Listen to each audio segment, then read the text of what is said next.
Salut, c'est Trado, je suis content de vous retrouver pour la mise à jour de l'analyse technique du CAC 40. Au programme, l'analyse du jour, les news, quelques plans de trade, le suivi de mon trade, je vous retrouve juste après ça.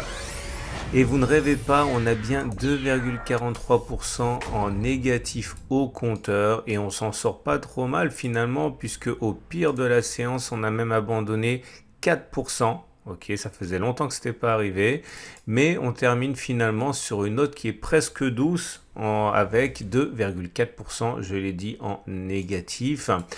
Les raisons sont à chercher du côté sanitaire pour le coup, hein, puisque la nouvelle souche du Covid que l'on a retrouvée en Angleterre, au Royaume-Uni, entre autres, eh bien, effraie, précipite le chaos du Brexit et laisse planer encore plus le doute des ramifications sanitaires et économiques du virus. Et finalement, encore une fois, hein, on ne s'y attendait pas, mais on a bien perdu jusqu'à 4% aujourd'hui. Alors, beaucoup de choses à dire. Je vais essayer de ne pas me perdre en détail. Tout d'abord, on avait une bataille rangée entre le biseau ascendant qui invitait à toucher, je vous rappelle, au moins deux objectifs. Celui des 5464 qui n'avaient pas été touchés et celui de la base du biseau à 5343. Là, pour le coup, les deux ont été touchés. Ça, c'est pour ainsi dire fait.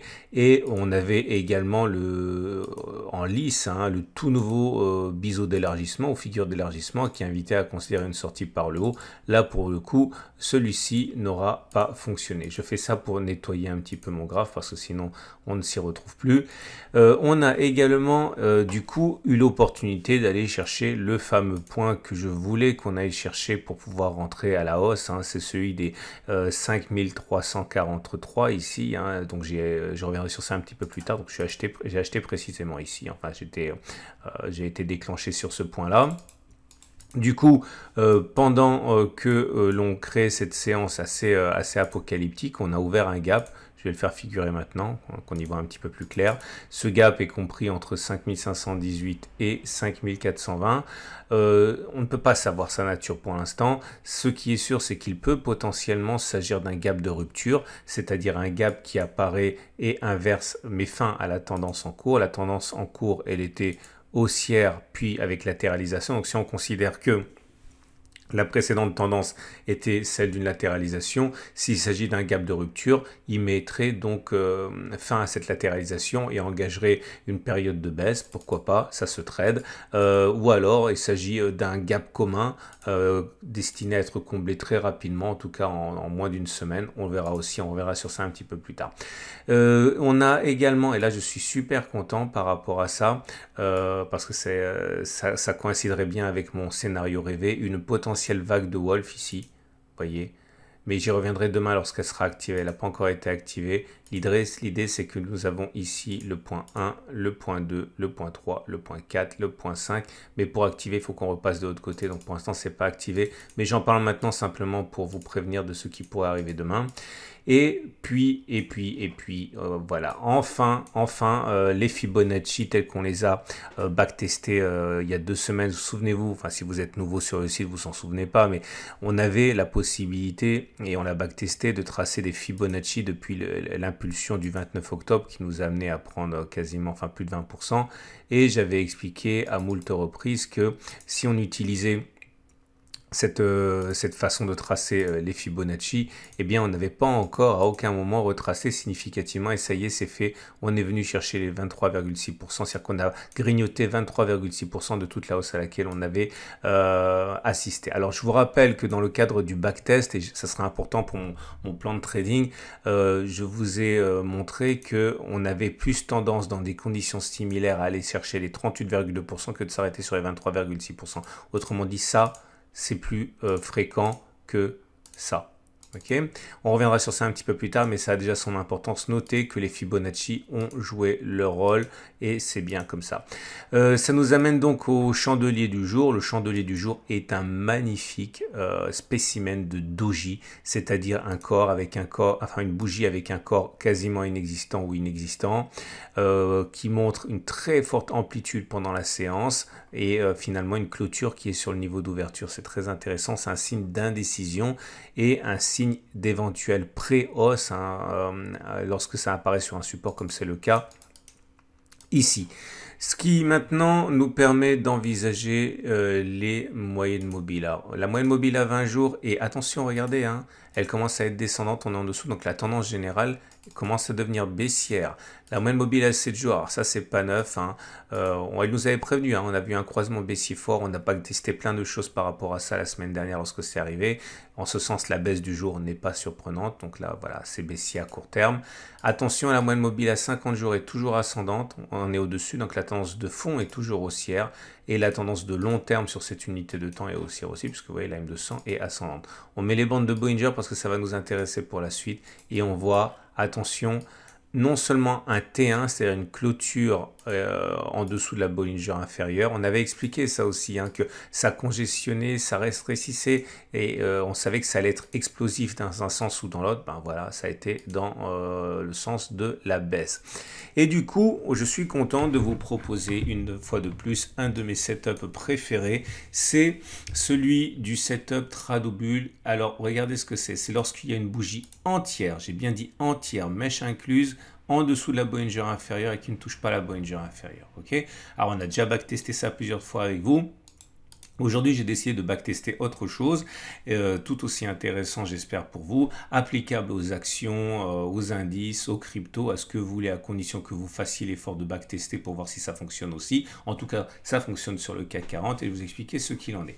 Le test sera réputé réussi. Alors, ne soyez pas surpris si vous êtes nouveau, hein, ça c'est comme ça, c'est des backtests, ça sort de mon chapeau, j'invente des trucs et je regarde si ça marche, ok? Et en l'occurrence, ici, ce que j'ai sorti de mon chapeau pour regarder si ça marche, c'est que le test sera réputé gagnant si la chose suivante se réalise. Vous prenez l'amplitude totale de la bougie qui fait le setup Tradobull, ok, c'est-à-dire 2,18%. Et vous mettez ça au-dessus, multiplié par 2. Ok, 2,18 fois 2,18, ça fait 4,36. Voilà, ça vous donne à peu près 4,36, ça donne les 5650. Je fais le pari qu'il est intéressant de viser les 4,36 en sachant que le trade sera perdant si on passe en dessous de l'amplitude de cette bougie, mais en dessous, clairement. Je répète parce qu'il y a toujours des nouveaux. Vous prenez l'amplitude de ça, vous le reportez en dessous. Ça, c'est un trade perdant si les cours vont chercher ce niveau. Et vous prenez le double de cette distance, vous le reportez au-dessus de la bougie et le test sera réputé gagnant, ok, si on va chercher ça. Alors, avec des exemples, ça va aller beaucoup plus vite. Je vais enlever ce qui ne nous intéresse pas. Jusqu'à présent, en fait, le véritable setup Tradobull, celui que je vous ai déjà présenté plusieurs fois, c'est pour aller chercher la M7. Mais justement, pour varier un petit peu les plaisirs, j'ai décidé de changer ça. Bien sûr, vous pouvez adapter aussi. Donc, c'est parti. Je suis remonté jusqu'à l'origine du CAC 40 pour aller chercher plus de 50 occurrences. Okay, alors, voilà, ça c'est un succès. En fait, il y a eu un double setup Tradobull, donc ça compte double. Ici, vous avez une bougie entière en dessous de la Bollinger inférieure. Vous prenez toute l'amplitude de la bougie, c'est 2,65. Est-ce qu'on a d'abord fait moins de 65 ? Ou est-ce qu'on est allé chercher le double de 2,65, à savoir 5,30? On a allé d'abord chercher 5, on a même cherché beaucoup plus, ok? Mais c'est pas la question. On est allé, oh là là, on avait beaucoup cherché plus haut, mais c'est pas la question. Et si on n'était pas là, on pouvait le retenter ici, et là aussi c'était un succès. Là, c'est un échec.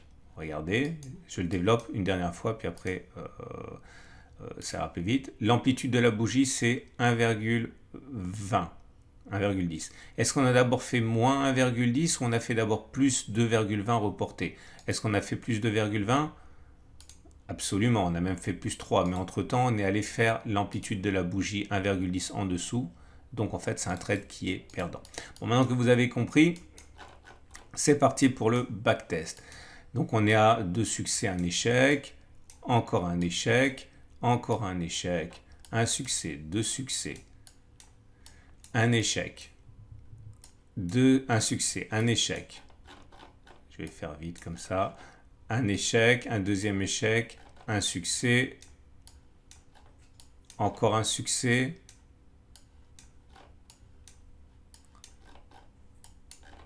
encore un succès, un échec, un échec, un deuxième, un troisième, un quatrième échec, un succès, un échec, encore un échec, encore un échec, encore un succès, un autre succès, 2 échecs, un troisième échec, un quatrième échec, un cinquième échec, un sixième échec, un succès, encore un échec, 2 succès, 2 échecs, 2 échecs, un troisième échec, 2 succès, un échec, un succès, un échec, un succès, un échec, et on est à l'origine du CAC 40. Et là, vous sentez le drame, puisque sur 47 occurrences, il y a 18 succès uniquement et 29 échecs. Autrement dit, un taux de réussite de 38% seulement. Oui, mais voilà, c'est la base du trading. Ce n'est pas le taux de réussite qui compte uniquement. Il faut ajouter aussi le ratio gain-risque. Autrement dit, si vous gagnez 2 fois plus quand vous avez raison que vous ne perdez quand vous avez tort, autrement dit, si on prend un exemple, imaginons que l'on gagne 200 € quand on a raison et 100 € quand on perd, eh bien vous avez un système qui est ici gagnant. Et je vous invite à regarder ce que ça donne sur vos actions préférées, sur vos cryptos préférés, etc. pour voir si c'est du même tonneau. En tout cas, est-ce que ça veut dire que vous auriez dû dès la clôture de lundi soir acheter en visant 2 fois l'amplitude de cette bougie reportée au-dessus en espérant qu'on touche cet objectif avant qu'on soit déclenché à la baisse? Non, évidemment que non. D'abord parce que c'est un backtest avec 47 occurrences, ça ne suffit pas pour faire une règle générale. 2, parce que vous devez savoir à quel moment vous rentrez, à quel moment vous sortez, etc. Bref, ça veut simplement dire que alors oui, c'est rigolo, mais en fait, ça veut simplement dire qu'on a plus de chances, en fait. On a plus de chances d'aller plus bas. Enfin, clairement, ça veut dire quoi? On a plus de chances d'aller faire 2,20 en dessous que d'aller faire d'abord cette amplitude au-dessus. Donc, clairement, l'analyse technique vous dit qu'on a plus de chances de faire ça, mais le trader qui a engagé le trade a dit en fait que c'est rentable quand même de parier à la hausse. C'est toute la différence qu'il y a entre l'analyse technique et le trading, ce qui m'amène rapidement aux autres indicateurs techniques. Bon, il n'y a rien à signaler, c'est mauvais. C'est mauvais, je fais le tour rapidement parce qu'on n'a vraiment pas beaucoup de temps, alors j'ai déjà beaucoup parlé.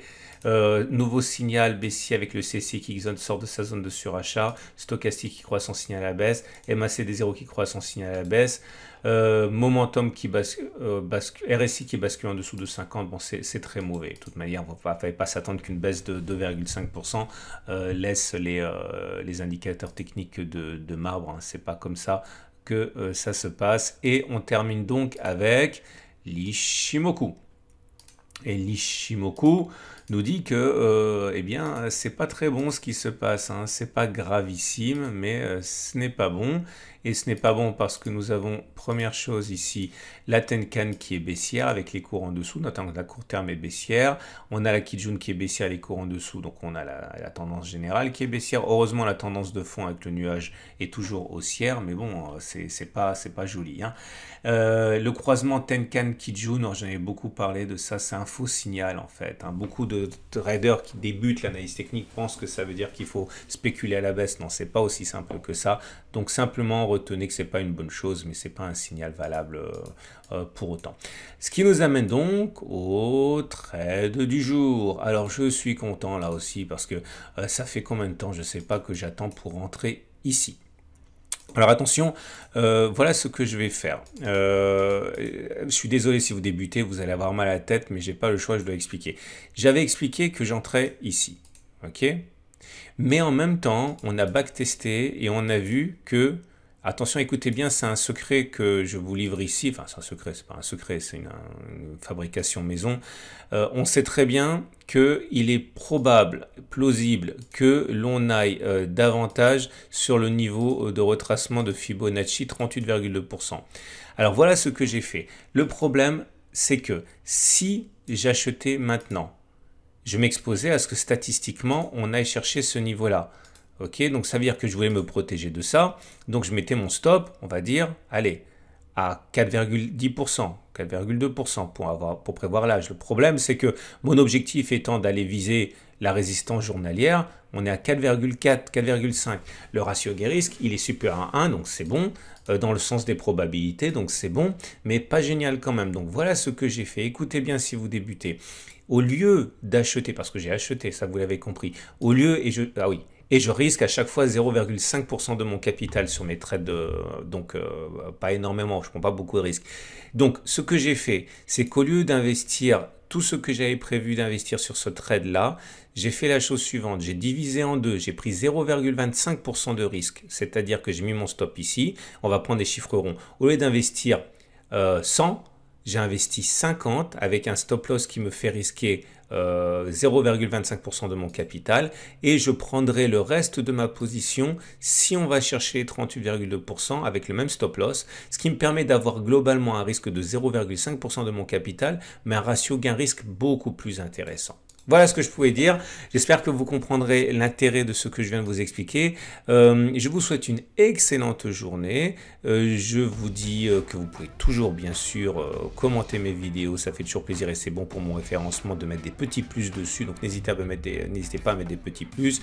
Je vous rappelle également que vous avez à la fin de cette vidéo des vidéos d'analyse technique que vous pouvez regarder, notamment l'analyse technique de l'or et l'analyse technique de moyen terme. Et bien sûr, pour ceux qui n'ont pas vu, si ça vous intéresse, le podcast avec en invité votre serviteur, et je vous en dis plus sur ma méthode, ma façon de travailler, ma philosophie de trading, c'est en dessous dans les liens.